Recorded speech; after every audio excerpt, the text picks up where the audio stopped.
Welcome to the Ben and Tony podcast. Today we had Jon Hillis. Jon Hillis has a goal to increase the GDP of the creator economy.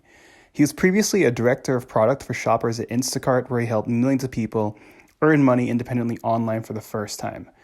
Afterwards, he left to focus on independent online creator projects full-time.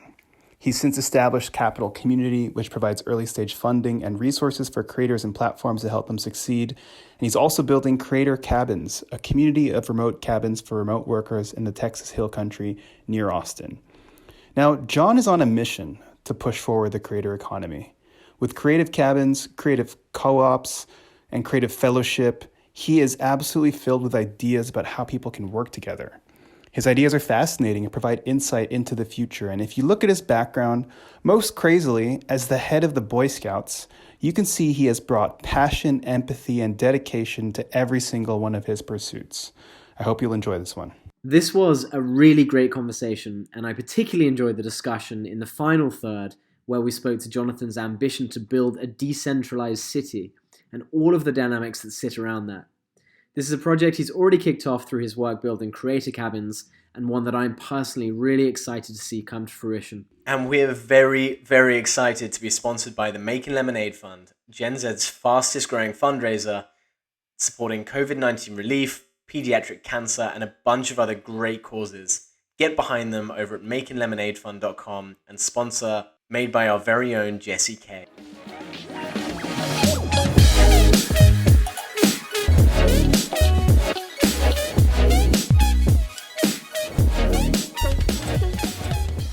Welcome back to the Ben and Tony podcast, and today we're joined by Jon Hillis. Jon, your goal is to increase the GDP of the creator economy. You've been the director of product for shoppers at Instacart, which helped millions of people earn money independently online for the first time. Most recently, you left Instacart after working there for about 5 years to pursue projects focused on, independent online creators full time, which seems like it was a bit of a calling to you. So I'm excited to get into that. You've helped establish, the capital.community, which provides early stage funding and resources for creators and platforms that help them succeed. And additionally, you're building this really interesting thing, which is Creator Cabins, which is a community of remote cabins for remote workers in the Texas Hill Country near Austin. So, Jon, we're going to start at the very beginning, but it's awesome to have you on. Yeah, thank you so much, Ben. And I'm sitting in one of the creator cabins right now. We just had a little tour for anyone who's listening, and they are spectacular. So I wish that we could translate that into a podcast format, but unfortunately not. We're going to have to go off our imagination. Yeah. So I wanted to kind of start, at the beginning of your journey, which, having spoken to you a little bit beforehand, seems like it was the time when you were elected as, the national chief of the Boy Scouts. Tell us a little bit about that story. This isn't something I've talked about much publicly before, so excited to dive into it with you guys. The Boy Scouts was a big part of my childhood growing up, and taught me a lot about a love of nature and the outdoors and camping. And I was also a pretty type A kid. I was always focused on what the next thing was, and ended up finding a kind of path within the Boy Scouts into leadership roles through the Order of the Arrow, which is the Boy Scouts Honor Society. And then, ultimately was elected national chief, which is a role that's sort of like the head youth role within the Boy Scouts, which meant I spent a good chunk of time, mostly in college, traveling around the country to different Boy Scout events every weekend, and meeting people from across the country and kind of having the chance to see a lot of places. And it was, I think, obviously a pretty transformative experience for me at that time. And then I think, you can see threads of what I learned in the Boy Scouts and in a lot of the work I've done since then. Yeah, what were your responsibilities? Because to me, like, national chief of the Boy Scouts, I can't tell. Is that just like a symbolic thing that requires like an hour of your time once a month, or is it kind of like a job? I have a rough idea of what the Boy Scouts do. Yeah. How does it work? Yeah, so it definitely is more like a job. So the Boy Scouts has a a president that is, an adult, a president of the board who's an adult, usually a kind of like notable person in society. So, when I was president of the, national chief, the BSA president was Rex Tillerson, who at the time was the CEO of Exxon and then became the Secretary of State. Robert Gates was after him. And so anyway, they are sort of like typically a kind of figure from public life or corporate America that is the president of the board. And then the national chief is the youth position, which sits on the executive board and spends, basically a whole lot of time traveling around the country to local scouting events or like regional scouting events to meet kids and, do stuff. And then there's typically a couple like national programs that the organization runs during the summer that the national chief will be involved in. It's completely fascinating because, I mean, it seems like it's almost treated by, senior leadership in government, in industry as a proxy for American youth.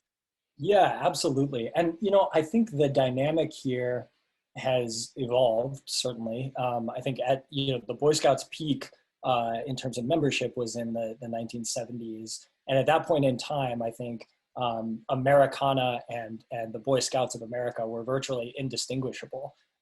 There weren't a lot of other activities for kids to do. There wasn't, there weren't like robotics classes or really even like, it was like Boy Scouts or maybe T-ball. And so, tons of kids, like 50 million living alumni in the United States at this point, were in scouting. And, the Boy Scouts has been on a pretty consistent membership decline since then.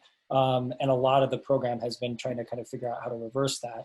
And, I think there's even probably some corollaries with the change in, the like world attitude towards America and even some of the kind of American mysticism and symbolism that has been eroding over the past decade and what's happened with the Boy Scouts as well. But I think that even given that, it's certainly still, it's an organization that was granted a congressional charter in 1916. And so the United States government literally said, okay, Boy Scouts and Girl Scouts, you are the youth serving organizations of our country. And so you are in some sense, direct representatives of the kind of the youth of America. How do you get into that position? Like, how do you rise up through and get to that head position? What does that look like? Yeah. So, sort of like any political process in America, there's like, various levels and stages. And so the way it works within scouting is that there's kind of sub-organizations at like the city level and the state level, roughly speaking. And those are called like councils and lodges and sections and regions and these sorts of things. And so, I became the like local leader within the kind of greater Austin area where I grew up. And then I became sort of the Boy Scout leader for the like Texas area. And then all of the, what are called section chiefs of the Order of the Arrow, but are essentially like the, kind of like youth governor types of the Boy Scouts all get together every year just after Christmas in Dallas, Texas. And there is an election for national office. And people sometimes sort of jokingly compare it to like a papal election process. I don't know if they call it an election, but basically they take these like 50 kids, they lock them all in a conference room in a hotel in Dallas, and nobody gets to come out until a new national chief has been named. Smoke comes out of the roof. Wow. Okay, so behind closed doors, so what's going on in those rooms? Like, I mean, there's 50 people in there, and is everyone kind of jockeying for position? I mean, what does it look like? Yeah.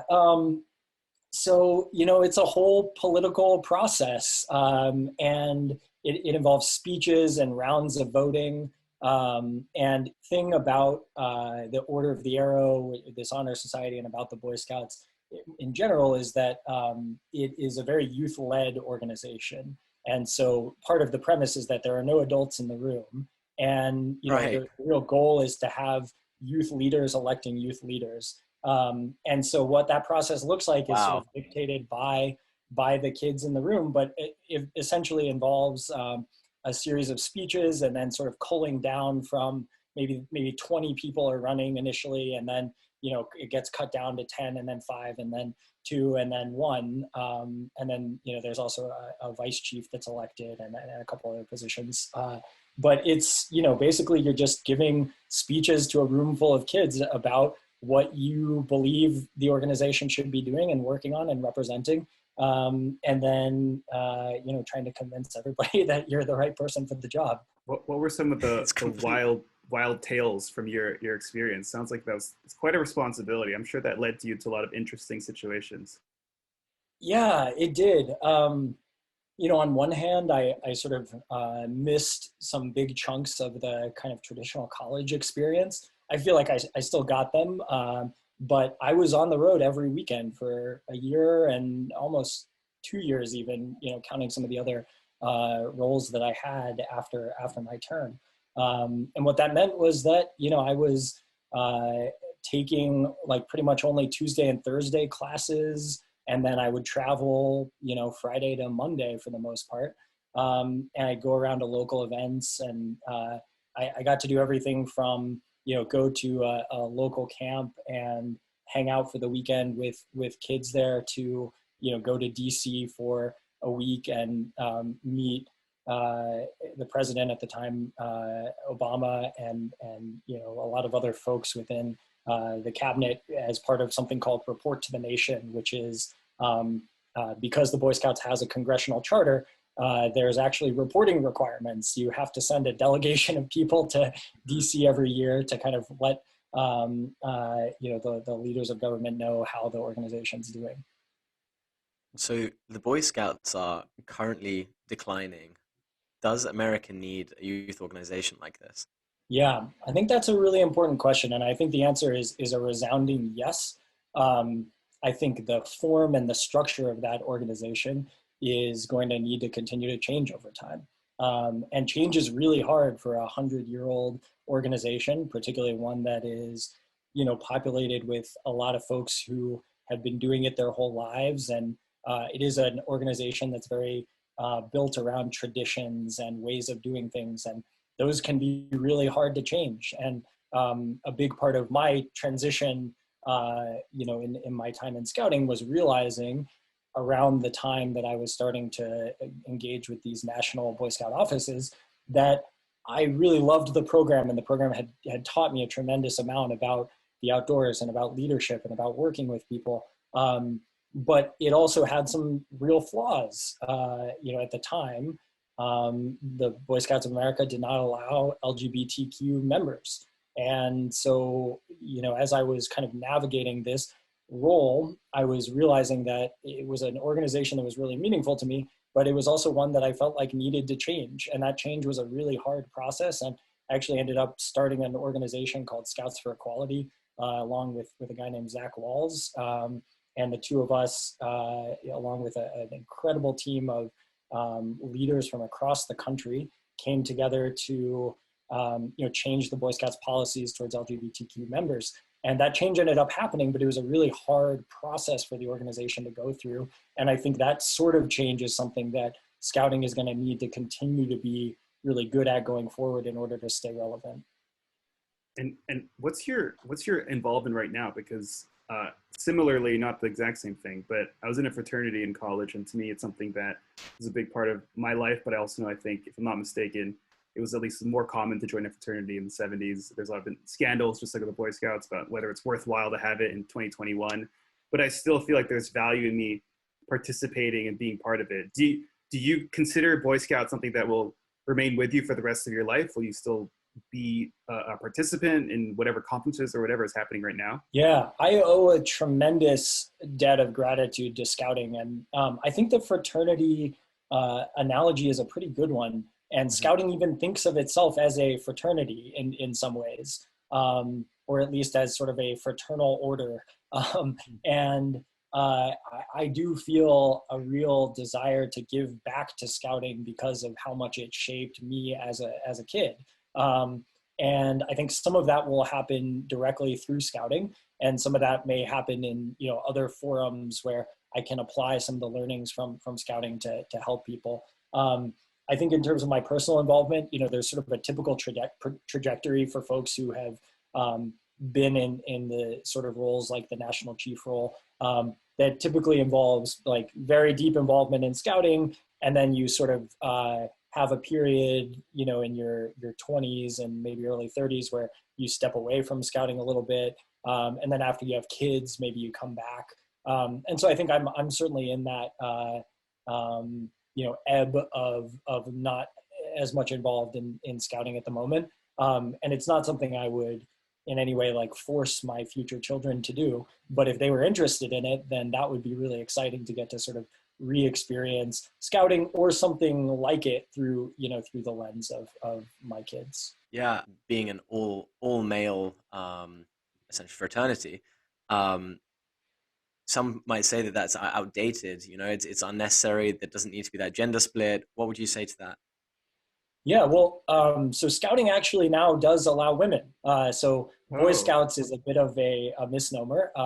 They now refer to it, as Scouts BSA. And I do think the Boy Scouts has made some pretty great strides over the past decade, as a result of advocacy work from a whole lot of people, and the organization starting to make forward progress on change to allow not just LGBTQ members, but now also, to have women in the program, and women can earn Eagle Scout. And so I think there's really great things about that. I'm really glad the organization is continuing to progress. But I do also feel that there is a role for gendered environments within society. And that's becoming maybe a less popular thing to say with a broadening of the gender spectrum. But so my wife went to an all-girls school for her whole childhood, and I think she had some really formative experiences from her all-girls school in the same way that I did from scouting. And so I think it's going to be really important for society to figure out how to navigate the broadening of the gender spectrum, while at the same time creating environments where people can interact without some of those dynamics that it brings in to have boys and girls and whoever else on the gender spectrum all in the same place at the same time. No, I completely agree. I mean, I definitely went to an all boys school for half of my life, and I wouldn't change that for the world. I think it was one of the most formative experiences. There's something that you get from that which I don't think I could have got from a mixed school. Even though maybe there's almost an absurdity in that I can't place what that is. It's just this kind of brotherly togetherness, which is kind of unique, But it sounds like this was a really formative experience to you as a leader. And it also sounds like you were doing a lot of traveling. So, we spoke a little bit about the fact that you went around the world in 80 days, a little bit later in your life. I'd love to get into that and, why, how, that's quite a big ordeal. Yeah, so these two things were actually related. So I felt like I had seen a lot of the United States, and I still feel like I have a much better understanding of a lot of pockets of the United States than many of my friends, just because I got the chance to go to, essentially every major urban area and then sort of areas around them over the course of that 2 years. But what I didn't get to do was do any international traveling. And I, in particular, never got to study abroad as part of my college experience, because I was essentially doing my study abroad in the form of these like weekend trips. And so when I got to the end of college, I realized that I really wanted to spend a lot more time in places other than the United States and to see what that was like. And very conveniently, I'd racked up a whole lot of airline miles on Delta, flying out of the Minneapolis hub. Nice. And Fantastic. yeah, and so at the time, I don't think they do this anymore, but at the time Delta had a deal where for like 500,000 miles or something like that, you could buy an around the world plane ticket. Wow. Okay, and bring so- it I back. wish they had that. Yeah, that sounds Yeah. great.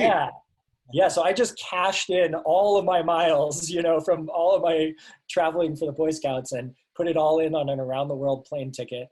And the summer after college, I did it. It was actually 81 days. So I'm just short of, being around the world in 80 days. But it was a phenomenal trip. I got, I did the very American form of traveling where you try to hit up as many countries as possible and spend like 3 days in each one. And I'm not sure I'd ever do that again. I think now I'm much more interested in spending a lot of time in one place. But when you're like 21 and just interested in exploring the world, I'm not sure there's a better way to do it. I mean, I think that's an amazing thing to do. Yeah, tell us some stories of your travels. What did you find formative? I believe you met your wife while you were traveling as well. So I started dating my wife Lauren in college. So we were actually already dating at the time, but we broke up at the end of the year. At the end of college, because she was moving to Boston, I was moving to Chicago, and we were just like convinced that this whole thing wasn't going to work. But we also, I think, deep down knew that we really wanted to be together. And so as part of this around the world trip, she decided that she was going to come meet me in Europe and do like the Europe leg of the trip with me. So I went to South America first, and then over to Europe, and then Asia and New Zealand. And so she came for the Europe leg. We spent like a month traveling around together, which was just the most incredible way to spend a month with your partner. Unfortunately, because we were very naive, I guess, we decided that we were going to end the trip in Paris, and we were going to like formally break up like in Paris at the end of the trip. To break up. Okay. Yeah, which was really not the right way to do it. We have a family friend that likes to joke that the breakup didn't go very well. Because we like were in Paris. We had this like whole sad, emotional, couple days in like the city of love, and then like went our separate ways. And I remember like I got on the plane from there to Nepal, and I was like watching Forrest Gump and just like crying in the window seat to myself, and like it was just like a really sad transition. And then we ended up getting back together after a little bit after I got back. When you think about the idea of traveling all around the world, I would imagine that there's lots of fun, lots of challenging, difficult moments. What were some times that maybe challenged your perspective on things? Because you're doing a lot of different things in a lot of different countries. Yeah, definitely. I think that one big learning was certainly just that it's better to spend more time in places than to try to like you can't see a country in 3 days. And I think that's something Americans often get very wrong about traveling. And so that was a big learning. I think some of the most interesting places from a culture shock perspective were on the back half of my trip in Asia. I absolutely loved Nepal. Had a friend from college who grew up there and had the chance to stay with her family. And her dad is like this guy who was in the Peace Corps in Nepal in the 70s and has just stayed there ever since, working on public health, and fantastic. Knows the whole country, and was able to take me around. And I spent my birthday is in August, and so was in Nepal then. And on my birthday, he took me out to this like cloud forest up in the mountains of Nepal to this Buddhist monastery, and we like stayed in this little one-room monastery, and got to like wake up the next morning, and like the Buddhist monk came down from the mountain and like did a whole it's like teaching, and like I know it was insane. It was totally wild, and like I couldn't really understand anything he was saying, but it was just an incredible experience. And then ended up going from there and like hiking in the Annapurna Mountains, like made it up to like 16,000 something feet up at this little ice lake, which is the highest point I've ever been to, and like met these yak herders and like traded them granola bars for like fresh hot yak milk. Oh wow. So I just absolutely loved Nepal and would go spend more time there in a heartbeat. I think the most challenging place was, and in some ways the most like interesting place was China. China, I think, was at a really unique point in its sort of breakout of modernization. This would have been 2013 when I was there. So it was like right before they started having a huge explosion in mobile phones being like broadly available. And so, Yeah. yeah, I've heard now when you go to China, it's just like already very different from what I saw. But had the chance to, see China kind of right on that precipice of like broad spread internet adoption, and had the chance to, stay with my friend who was doing a Fulbright in Kunming, and, go around the city and like see it from the perspective of someone who was living there. Got like dragged out of a bar in Kunming by two dudes in bulletproof vests because I talked to the wrong person. Yeah. So yeah, I mean, it was just an absolutely wild experience. So, I mean, Boy Scouts through to meeting Obama, through to, traveling around and trading warm biscuits, biscuits for warm yak milk. There's this recurring China. theme of, audacity, tenacity, resourcefulness that's coming through. And I think, those three qualities are definitely things that lend themselves to the startup world, which is where you found yourself a little bit later, and, where you've really doubled down on and spent your time. So talk to us a little bit about your startup journey. You've done some awesome stuff, and you're now doing creative cabins. Yeah, absolutely. So, my first startup was shortly after getting back from, this around the world trip. I spent a year working in a kind of traditional corporate environment and realized that was just not for me. And so I'd been, in addition to scouting, I think one of the other big influences on me as a kid was online communities. And in particular, some of the kind of early versions of Reddit and, Dig and some of these other online communities in middle and high school were really transformative for who I was and how I thought about things. And then I'd had these. In what sense? Yeah, so I think it just felt like this magical thing that I could create these like internet friends that were real people, but I didn't usually even know who they were.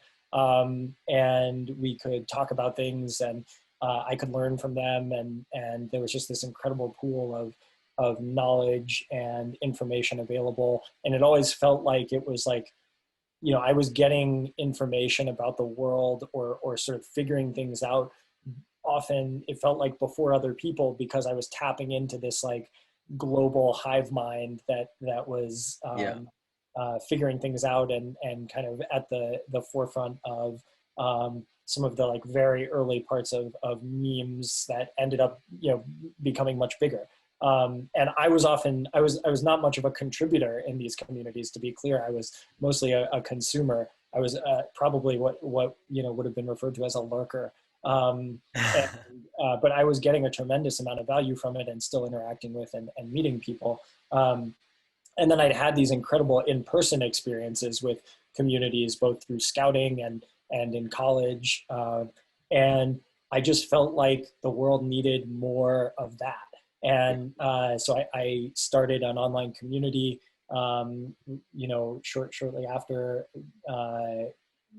quitting my job at this company with a couple of friends from college. And it turned out that while we had some interesting ideas, I think we were some combination of like a little too early for the niche online community space that has now blown up, and also had absolutely no idea what we were doing or how to like create a product or run a startup.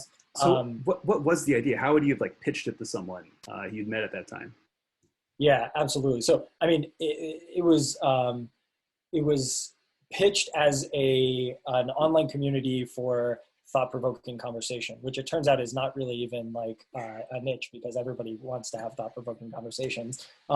We did happen to have a bunch of like early adopters that were really smart, interesting people, because we'd met them through college and through other networks. And I think we even had some kind of like what at the time felt like novel ideas around how to grow a community like that. So like one of the things that we explored that I thought was really interesting, but of course didn't really pan out, was this idea that one of the limiting factors of online communities is that they get big, and when they get big, they get less good. And so if we could find a way to sort of keep it small and self-sustaining, that would be ideal.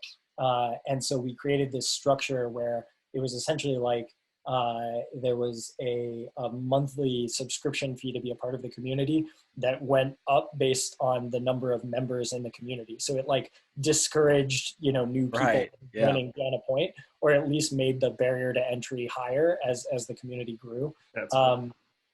And allowed us to, make it so that it wasn't intended to be like some venture scale business. We just wanted to have something that could support ourselves and create something cool for the world. And we went through 5 or 6 iterations of that, and ultimately realized we had no idea how to build a product or a company. And so I decided, well, okay, I need to go like find a company that really knows how to build things and learn from them. And so I created this spreadsheet that had every single startup that was at this sort of Series A, Series B phase that seemed interesting, and tried to track down all the metrics I could about them and talk to people, and ultimately like stack rank them based on some sort of like, spreadsheet algorithm I'd put together of like Nice. how much, potential for success I thought the company had and how interested I was in the problem space, et cetera, et cetera. And then I like just picked the top 5 or 10 companies on that list and went to all of their offices and like hand delivered my resume and like applied to every job they had. And it turned out there was a pretty good set of companies. I'm sure I don't remember the ones that didn't work out well, but I know, Stripe and Opendoor and Flexport and Instacart were some of the ones at the top of my list. Pretty good selection. Yeah. I have a feeling as well that it wasn't from just, a narrowing down from 10 to 5. You had an extensive spreadsheet going. I did. Probably a little too extensive. But yeah, I ended up, going and just applying to every role under this sort of like idea that you should just find a rocket ship and not ask too much about which seat you're getting on. And ended up getting a role at Instacart. And my first job there was managing something that Instacart used to have called the status page. And the status page was sort of like the view of all of the orders happening at Instacart in real time. And, that used to fit on not that much space. And so you could actually, as I did for my first year at the company, you could just scroll through all of the live orders. And it was this really cool sort of representation, over time and space, and, showed all the shoppers. And you could, if you got good at looking at this visual representation of it, you could identify problems. And, at the time, Instacart's kind of core marketplace algorithms for things like deciding how much demand to take in or how to batch orders together.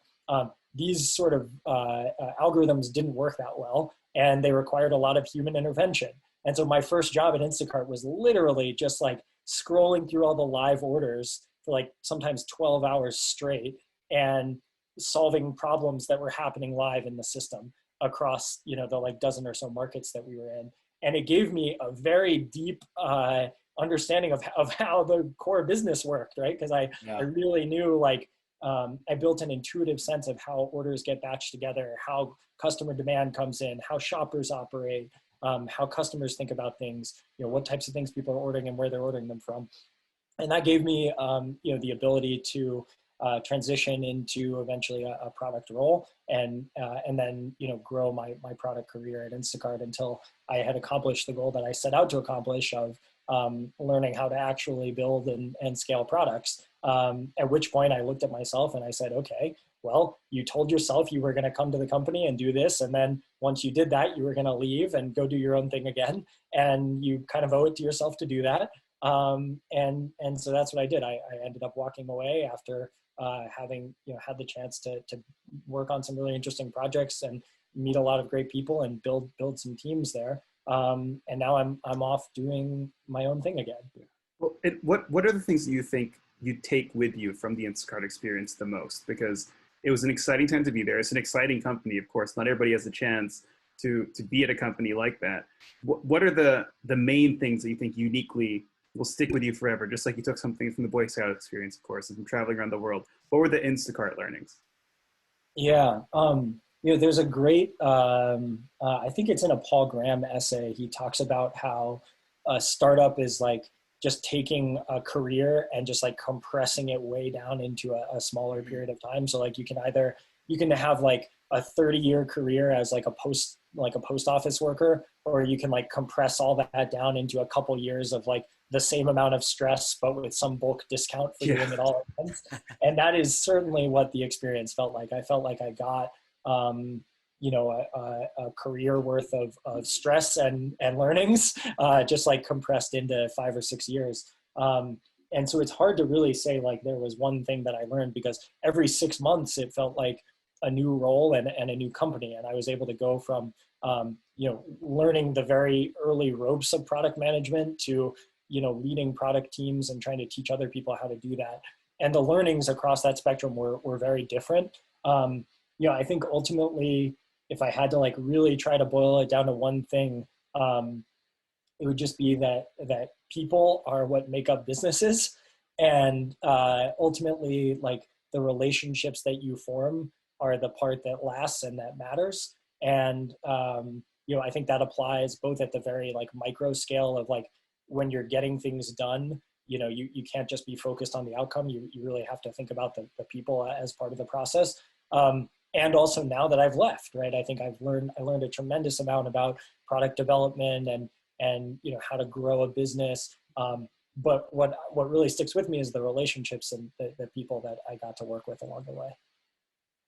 Obviously, more and more people are looking for product roles in tech, saying, what are the entry points for this? It sounds like, yours was very much a customer service, customer support first, and then you grew into that product role. Would you give that advice to someone else who's looking for that? Yeah, I don't really think there is or even should be a like sanctioned path into product management. Yeah. I think once you start having a sanctioned path into product management, which eventually all the big companies do, because that's what you have to do to build a product org at scale, you end up with a very different type of person going down the product path. You end up with the like MBA box checker, and that is not what actually makes for good product people. What makes for good product people is people that are scrappy enough to make their own path. And obviously I'm biased in that as somebody who went on a path like that. But I really believe that what makes it for a good product manager is somebody that has built expertise in an area, whether that is marketing or operations or engineering or whatever. I don't think it really matters. And then finds their own path into product management. And I think that if companies could figure out how to just have the lack of a path be the path, they actually end up with much better product managers. Yeah, I mean, I would dissuade anyone from just hiring someone who's just come out of an MBA because it's, checking those boxes. I think there's probably no worse thing you can do for your business, to be honest. But I mean, I'm really interested in, now obviously you've got these creator cabins where you're bringing people who are, like you say, scrappy together, and you're essentially enabling them to create. Tell us a little bit about the creator cabins. What inspired this idea? Where did it come from? Yeah, absolutely. So, I think I told you a little bit about my takeaways from my time at Instacart, as a person. I think the other big takeaway that I had from the business and from the product was that the part of the company that I was really drawn to across my whole time there was the shoppers, the people who were shopping and delivering groceries. And what I was so excited about was this idea that you could actually create markets where people could operate independently. And, I think this ended up being, I think I probably had a very naive perception of like how this was all going to play out 4 or 5 years ago, and probably an idealistic perception of the, ability that the gig economy was going to unlock for people to work independently and for this new type of work. But I still really do at the core believe in independent work as the future. And I got to see and really get my hands into the weeds of a lot of the hard problems of that space. And ultimately, I think the biggest conclusion I came to was that independent marketplaces for people to do these like gig based units of work is going to be an incredibly important and hopefully very positive part of the future. But that the part that interested me the most was the sort of non-commodified segment of that market. And what I mean by that is that, ultimately any sort of current scale gig economy platform is primarily dealing with units of work that are highly interchangeable. And that's a almost requirement, of the ability to operate these marketplaces. But what I was even more interested in was the non-interchangeable units of work, which is essentially the creator economy. And I sort of developed this realization over time that I think has been even better put into words by Li Jin about building the future middle class, and the fact that by unlocking the same sorts of tools that the gig economy has used to empower people to work, to be their own boss, to work their own hours, to make money the way they want to make it, but to start to apply those principles to different types of work is a huge opportunity, and something that I get very excited about. And I think that insight, along with some of my personal experiences in scouting, working on conservation and being really interested in nature, and my early experiences as a kid wanting to be an architect when I grew up, all of these things sort of collided together, and made me realize that there was this opportunity to start building physical spaces to bring together communities of people to work on some of these problems. Is this idea of cooperatives a new idea? Yeah, absolutely not. It's a great question. So cooperatives are, it really is sort of an old thing coming back around again. So I'm sitting out here in the Texas Hill Country at Creator Cabins, and the electricity that is powering the lights and the internet and everything else you see here is all from a cooperative.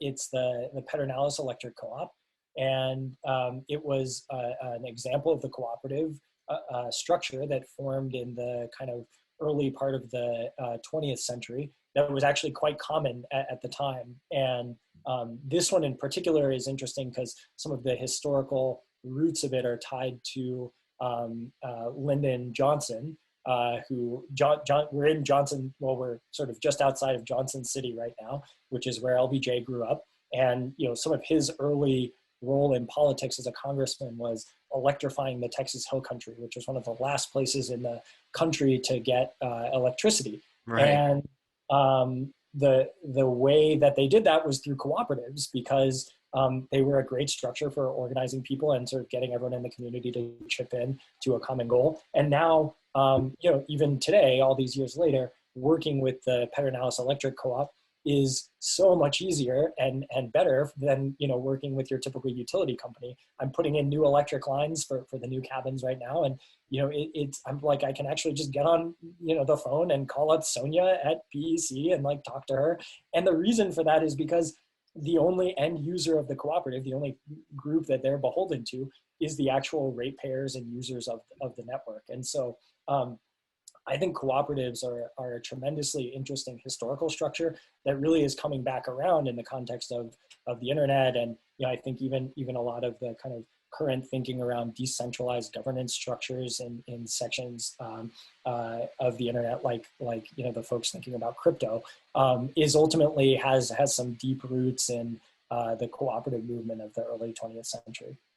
And what's your long-term vision for the Creator Cabins then? So right now you've just recently-ish started, you have that place in Austin, but where do you want this to be 5-10 years from now, if you have thought about that? Yeah, absolutely. I've spent a lot of time thinking about it. I think right now my number one priority is this property that I'm sitting on here in the Hill Country. It's a beautiful 28 acres, about 45 minutes outside of Austin, and I want to make sure that we can turn this place into a real hub for creators. And I actually think Austin has a lot of potential to be the hub of the creator economy, given Austin's own history as the live music capital, and as a place for artists. And so as Austin's tech scene grows, I hope that that it evolves in close congruence with creators. And so I really want this to be the place where I'm thinking about investing, time and energy right now. But I definitely have a longer term vision as well. And that vision is that I want to create a decentralized city. I want this to be Nice. a hub in a network of similar places across the country and eventually across the world, where much like a city has a culture, and you can show up in a city and meet like-minded people. I want to create the same sort of thing, but with lots of small pockets of it all over the place where you can go and visit, and have the connection layer be the culture and the fact that we're sort of all operating on the internet. So I know you referenced Paul Graham earlier. There was an essay that I read of his that he said that every city has kind of like its certain feeling. I can't remember his exact phrasing. Yeah, cities and their ambitions, I think, is the name of this. Yeah, and I just thought it was a fantastic one. And thinking about where you want this to go, what would that kind of vibration, that feeling of your network of cities be like? Yeah, so the way I like to think about it is I want the serendipity of Twitter, but in the real world, right? I want it to be a place where you can, just like you see somebody doing something interesting on Twitter and shoot them a DM, where you can show up at this place and there are people working on really different things. Maybe somebody is working on, some sort of like art that they're then minting on NFTs, and like somebody else is like building physical stuff in the real world, building, I don't know, robots or whatever. And like, somebody else is hacking on Rome, and, whatever, someone else is building like the next big social media platform, like, or somebody's podcasting, right? Like whatever it is, I want a space where people can show up and work on the things that they're passionate about and meet other people and, develop these sort of like serendipitous connections that normally are kind of only happening on the internet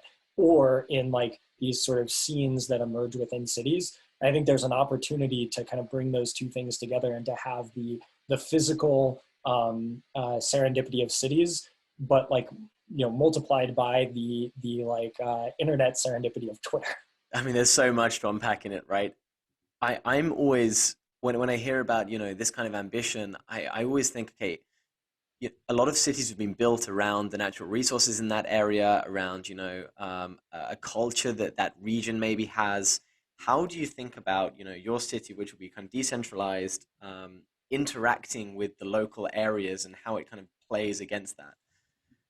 Yeah, that is a great question. And, I think we're just going to have to see how this evolves. I'm building one of these, but I expect there to be many others, right? There to be other networks, other cities, other models. There's an interesting model out there from Nat Eliason right now that he's calling creator towns, which is kind of similar idea, but it's about like reinvigorating these small towns that already exist. And, I think that'll be an interesting model. I think cities themselves will be an interesting model. I think that there's this whole debate happening on the internet right now about like, is the future tech hub San Francisco or Austin or Miami? And that is just such a bad way of thinking about it. The answer is all of the above and none of the above and everything in between. Like, we are now moving to a world where I think many people's first affiliations will actually be internet-based affiliations, online cultures that they're a part of. Right. And then they'll find ways to manifest those in real life as well. And I hope that Creator Commons is one example of how those sort of online first cultures start manifesting in the real world. It's fascinating, completely fascinating. So we'll normally give, a 60-second space for our guests to pitch, what they're creating right now. So Creative Commons, we've spoken about it in a little bit of detail, but, 60 seconds, who should know about it and what should they know? Yeah, absolutely. I mean, I think we've talked about a lot of the key parts of it here. But I think what I would say is, if you're out there and you are working on something or have the desire to work on something that allows you to quit your day job and become a full-time online creator, then, I would love to talk to you and I'd love to find a way to help. And whether that means coming and spending some time at Creator Cabins and meeting other people on various stages of that journey, or whether that means applying for a creator fellowship, which is a program that I run that provides essentially seed funding for creators as part of an income sharing agreement, or whether that means joining the Creator Cooperative, which is a group that I'm a part of creators who meet weekly to talk about what they're working on and support each other. I really do just believe that the opportunity right now for people to build their own careers online and independently is essentially limitless, and I would love to find ways to help people do that. Amazing. Well, Jonathan, it's been absolutely wonderful to have you on. We do have 2 curveball questions coming through at the end. Great. Well, this has been a lot of fun. I really appreciate it. Great. It's really great to have you on. So, Anthony, do you want to go for the first one? Sure. So I hope you're ready, strapped in, because this question is a tough one. Proper seatbelt. You'll need a seatbelt for this one. Just make sure. Let's take a deep breath if you need one. What is your favorite rom-com? Oh, man, rom-com. This would be a much better question for my wife. Well, I am relatively pop culture illiterate, but let's see. God, what even rom-coms have I seen? She made me watch a couple recently, like old ones from the 90s. I don't know. Does Harry Met Sally qualify as a rom-com? Yeah. Oh, yeah. That's a great example. That's the second time we've had that. That's a great film. Okay. It's a classic. That's a solid movie. Yeah, it is, right? It really is. Yeah. Okay. Yeah. So, it's just like the classic. It is the literal classic boy met girl story. Plus, you throw in Bill Murray, and you're gonna have a good time. Yeah. Anything with a bit of Bill Murray. Anything with a bit of Bill Murray. Oh yeah. Okay, the second one, a little bit more serious, is you're sitting across the table from your 18-year-old self. What advice do you give yourself? Oh man, my 18-year-old self, I definitely tell him to try less hard in college. Really? That's hard. Okay. Yeah.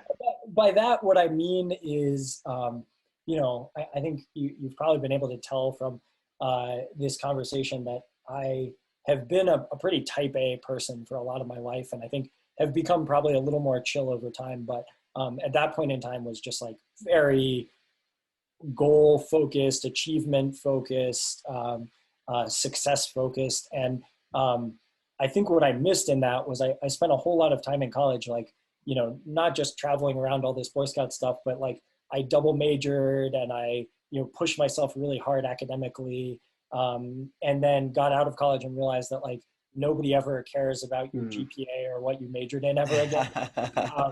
And I wish I'd just taken a little bit more time in college to take some out there classes that, I was never gonna need to know art history, but like, man, would have been a nice opportunity to like take a random art history class.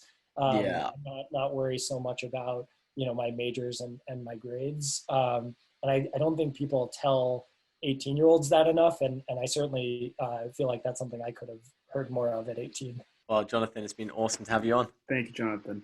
Yeah, this has been a real blast. Thank you, guys.